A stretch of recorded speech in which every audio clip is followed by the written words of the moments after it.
বাবিন কেন মিটিলকে বিয়ে করতে অস্বীকার করলো সেই ঘটনাটা এবার মিটিলকে জানিয়ে দিল। হ্যাঁ বন্ধুরা, এমনটা হতে চলেছে আজকের পর্বে। বিস্তারিত জানতে ভিডিওটিতে লাইক দিয়ে চ্যানেলটিকে সাবস্ক্রাইব করে পুরো ভিডিওটি তোমরা দেখতে থাকো। গল্পের শুরুতে আমরা দেখতে পারবো বর্ষা চলে আসে কমলিনীদের বাড়িতে। বর্ষাকে দেখে কমলিনী বলতে লাগলো, বর্ষা তুমি তুমি এই বাড়িতে?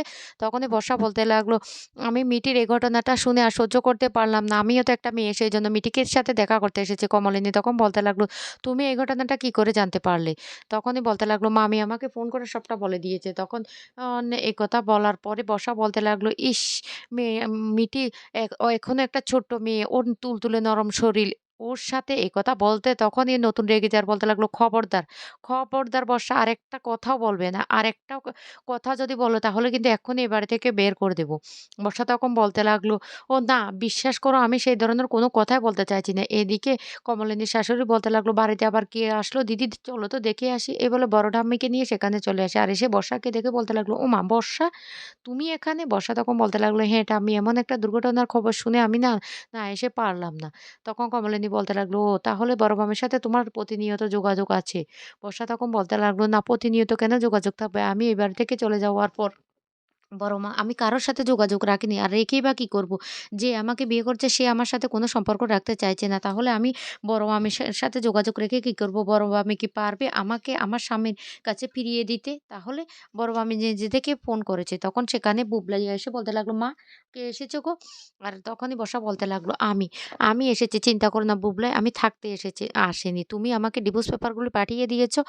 তখনই বুবলাই বলতে লাগলো, "হ্যাঁ, তুমি তো কোনো সাইন বা কোনো কিছুই করোনি?" তখন বলতে লাগলো, "হ্যাঁ, আমি করিনি। তবে আমি আজকে যেহেতু আসছি আমি সাথে করে সেগুলো প্রিন্ট আউট করে নিয়ে এসেছি। আমি সবকিছুতে সাইন করে দিয়েছি। এখন যেদিন তুমি কোর্টে আসতে বলবে সেই দিন আমি আসবো। আর আমি সেখানে সবকিছুতে সাইন করে দেব। বিশ্বাস করো আমি তোমাকে ডিভোর্স দিয়ে দেব। তাও আবার বিনা শর্তে। আমি কোনো ও মেইনটেন্যান্স কেসের জন্য কোনো টাকা দাবি করব না। আমি এখন একটা স্কুলে পড়াই। আর সেই স্কুলে ছোট, ছোট বাচ্চারা আছে তাদেরকে পড়াই। ওই টাকা দিয়ে আমার হাত খরচা হয়ে যায়।" তখন বুবলাই বলতে লাগলো, "ও তাই?" এদি এ তা এই বলে সে বুবলাইয়ের হাতে সেই ডিভোর্স পেপার মানে কপিগুলি তুলে দেয়। আর বর্ষা তখন বলতে লাগলো, "বিশ্বাস করো আমি শুধু এই বাড়িতে এসেছি, শুধু এই বাড়িতে এসেছি শুধু মিটিকে দেখার জন্য।" কমলিনী তখন বলতে লাগলো, "মিঠি তো এখন এই বাড়িতে নেই। মিঠি একটু কাজে বেরিয়েছে। কখন আসবে এ তাও ঠিক নেই।" বর্ষা তখন বলতে লাগলো, "হ্যাঁ, আমি বাড়িতে কাউকে বলে আসিনি। সবাই চিন্তা করবে। তাই আমি বাস ধরে বাড়ি চলে যাব। কারণ ওরা না হলে আবার টেনশন করবে। যেহেতু আমি খবরটা শুনতে পেয়েছি তাই আমি ছুটে এসেছি। হ্যাঁ, আমার সাথে সমস্ত সম্পর্ক শেষ হয়ে যাচ্ছে। তারপরেও তো আমি একদিন তোমাদের বাড়ির বউ ছিলাম। মিঠি আমার ননদ ছিল। মিঠির সাথে আমি অনেক অ্যা কে ঝামেলা করেছি। মিঠিকে আমি সহ্য করতে পারতাম না। কিন্তু বিশ্বাস করো মা এ ঘটনার পর না আমার মিঠির জন্য খুব কষ্ট হচ্ছে। তাই আমি মিঠির সাথে দেখা করতে এসেছি। আমি কি মা মিঠি আসা পর্যন্ত অপেক্ষা করতে পারব?" এই কথা বলার সাথে, সাথে বড় ঠাম্মি তখন বলতে লাগলো, না তুমি এ বাড়িতে থাকতে পারবে না। অসম্ভব ব্যাপার। বৌমা তুমি কিন্তু ওর কথায় একদম গলে যাবে না। তখনই বর্ষা বলতে লাগলো, "মামুনি তোমরা আমাকে যাই বলো না কেন আমি এখন বুঝতে পারছি আজকে আমার সাথে যা হয়েছে তার জন্য আমি দায়ী। আমি দায়ী। আমার ভুলের জন্য আজকে আমি শাস্তি পাচ্ছি। হ্যাঁ, বাবা আমাকে এই বাড়িতে ইয়ে দিতে আসেনি, জেঠু এসেছিল। কিন্তু আমি সবটা বুঝতে পারছি।" তখন এই কথা বলার সাথে, সাথে বুবলাই বলতে লাগলো, "এখন তাহলে নিজের ভুল বুঝতে পারছো?" হঠাৎ করে কমলিনীর শাশুড়ি তখন বলে উঠে, "নিজের ভুল যেহেতু বুঝতে পারছো তাহলে ভালো হয়ে এই বাড়িতে ফিরে এসো।" বুবলাই তখন বলতে লাগলো, "খবরদার, খবরদার ঠাম্মি তুমি আর কোনো কথাই বলবে না।" তখন কমলিনীর শাশুড়ি বলে উঠে, "না, আমি জাস্ট আমার মনের কথাটা বললাম। থাকা না থাকা এটা তোমার ইচ্ছে।" কমলিনী তখন বলতে লাগলো, "শোনো বর্ষা, আমার না এখন বিশ্বাস করো তুমি এ বাড়িতে থাকবে বলে আমার মনে একটা ভয় সৃষ্টি হয়। কারণ এখন তো আমরা খুব ভালো আছি। কিন্তু তুমি আসলে ওই বাড়িতে আবার যে সে পুনরায় ঝামেলা সৃষ্টি হবে সেটা না আমার ভয় করে।" বড় ঠাম্মি তখন বলতে লাগলো, "আমি বুঝতে পারছি বৌমা তুমি মনটা যে অতটুকু নরম না, তুমি বর্ষার কথায় নরম হয়ে যেতে পারো। কিন্তু একদম এই ভুলটা করবে না। আর নতুনও কিন্তু তোমার মতো। একদম এই ভুলটা করবে না। এই মেয়েটা কিন্তু তোমাদেরকেও অপমান করতে ছাড়েনি। এই মেয়েটা এই বাড়িতে আসলে আবার বড়সড় কোনো ঘটনা হতে পারে। তাই প্লিজ ওকে এ বাড়ি থেকে তোমরা চলে যেতে বলো। আর বর্ষা তুমি তো বলেছ সন্ধ্যা হয়ে যাচ্ছে তুমি বাড়ি ফিরে যাবে। তাহলে তুমি কেন এখন দাঁড়িয়ে আছো? মিঠি আজকে কখন আসবে তার ঠিক নেই। মিঠি বাড়িতে থাকাকালীন অন্য একদিন এসো। এখন এখান থেকে যাও।" তখন বলতে লাগলো, "বড় ঠাম্মি বিশ্বাস করো আমি এখানে থাকতে আসিনি। আমি চলে যাব। আমি চলে যাব। তোমরা এতটা আমাকে ভয় পেও না। আমি তো ভুল করছি। আমি নিজে স্বীকার করছি।" বুবলাই তখন বলতে লাগলো, "ও তাহলে নিজে স্বীকার করছো? তাহলে এখন কি করবে ভেবেছো?" তখন বলতে লাগলো, "আমি বাচ্চাদেরকে পড়িয়ে কোনরকম চলে যাবে। আর তোমার সাথে তো আমার ৭ জন্মের সম্পর্ক। ডিভোর্স হয়ে গেলে কি হবে? আমি তো মন থেকে তোমাকে ভালোবাসি।" তখন কমলানের শাশুড়ি বলতে লাগলো, "মেয়েটাকে একটা সুযোগ দিলে হয় না? ও ভুল করেছে। একটা সুযোগ দিলে তো হয়।" একথা বলে কমলিনী তখন বলতে লাগলো, "না মা, আমার না বড্ড ভয় করে।" তখন বলতে লাগলো, "তোমরা যদি বাবিলকে আবার বুবলাইকে বিয়ে করাও, ওই মেয়েটা তোমাদের মনের মতো হবে তার কি কোনো গ্যারান্টি আছে?" তখন বড় ঠাম্মি বলতে লাগলো, "শোন, তোকে না আর কোনো কথা বলতে হবে না। তুমি যাও তো বাবু বর্ষা, তুমি যাও। তুমি এখন চলে যাও।"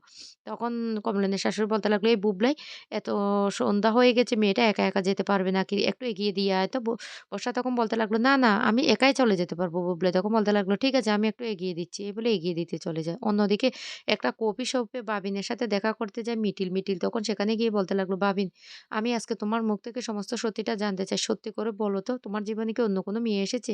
এর আগেও তুমি আমার সাথে অনেকবার এটা নিয়ে কিন্তু সারপ্রাইজ দিয়েছ। তোমার জীবনে কোনো মেয়ে আসতেই পারে না। সেটা আমি কোনোদিন বিশ্বাস করি না। আর আমাদের বিয়েটা কি হবে?"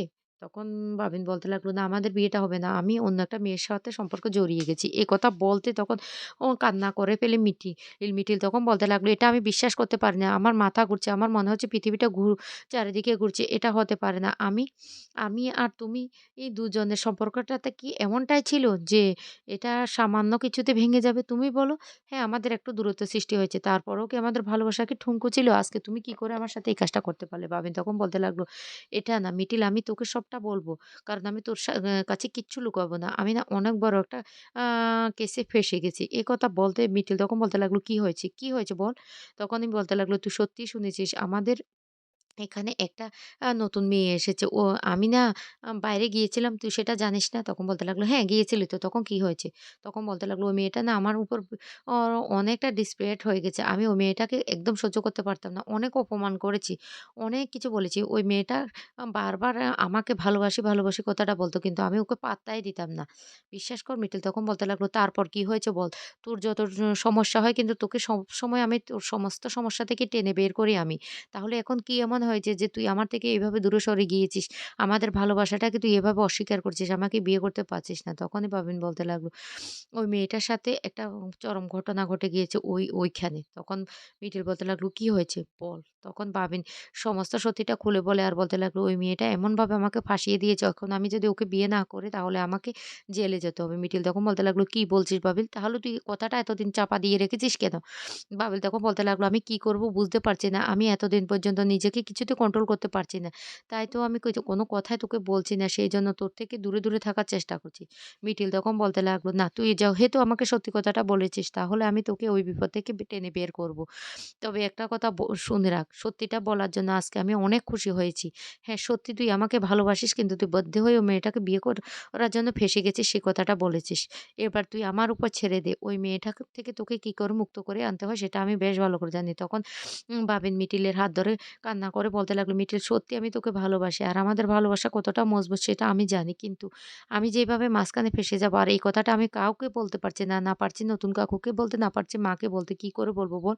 একমাত্র তোকে বলতে পারিস। তাই আমি তোকে বলার জন্য এখানে নিয়ে এসেছি।" মিঠিলও তখন বলতে লাগলো, "আমিও বুঝতে পারছিলাম না তোর কি এমন হয়ে গেল যে তুই আমার থেকে পালিয়ে বেড়াচ্ছিস। এখন আমি তোকে সাহায্য করব। তুই কোনো চিন্তা করিস না। তোকে আমি এই বিপদ থেকে উদ্ধার করব। তুই শুধু আমার সাথে থাকবি। এইটুকু আমি চাই।" পাবিন তখন কথা দেয় যে মিঠিলের সাথে সে থাকবে। তো বন্ধুরা, কেমন লাগলো আজকের পর্বটি?